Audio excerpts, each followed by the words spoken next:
অন্তর্বর্তী সরকারের গত এক বছরে দেশের রপ্তানি আয়ে প্রবৃদ্ধি 8.58%। সম্প্রতি যুক্তরাজ্যের সম্মানসূচক এমবি খেতাবে ভূষিত হয়েছেন কে মানুষের জন্য ফাউন্ডেশনের নির্বাহী পরিচালক শাহিন আনাম। বাংলাদেশ ব্যাংকের তথ্যমতে রেমিট্যান্স আহরণে শীর্ষস্থানে কোন দেশ? সৌদি আরব। সরকারিভাবে আধুনিক মৎস্য অবতরণ কেন্দ্র তৈরি হবে কোথায়? চাঁদপুর।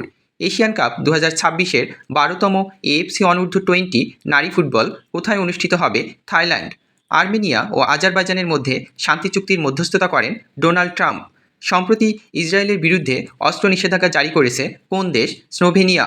ডোনাল্ড ট্রাম্প ও ভ্লাদিমির পুতিন এর মধ্যে ঐতিহাসিক বৈঠক কোথায় অনুষ্ঠিত হবে? আলাস্কা, যুক্তরাষ্ট্র। নির্দলীয় তত্ত্বাবধায়ক সরকার ব্যবস্থা সংবিধানের কোন সংশোধনীতে অন্তর্ভুক্ত হয়েছিল? ত্রয়োদশ সংশোধনী। বর্তমানে 24টি স্থলবন্দরের মধ্যে চালু রয়েছে কতটি? 20টি। শান্তিতে নোবেল পুরস্কার পাওয়া প্রথম বাংলাদেশি কে? ডক্টর মোহাম্মদ ইউনূস। রেমিট্যান্স আয়ের দিক থেকে 2024 সালে বাংলাদেশের অবস্থান কত? সপ্তম। 2024-25 অর্থবছরে বাংলাদেশের রেমিট্যান্স প্রবাহ কত মার্কিন ডলারে পৌঁছেছে? 30.32 বিলিয়ন। নারী বিশ্বকাপ 2027 কোন দেশে অনুষ্ঠিত হবে? ব্রাজিল। বিশ্বের সর্বোচ্চ পরিমাণ বৃষ্টিপাতের দেশ? কলম্বিয়া।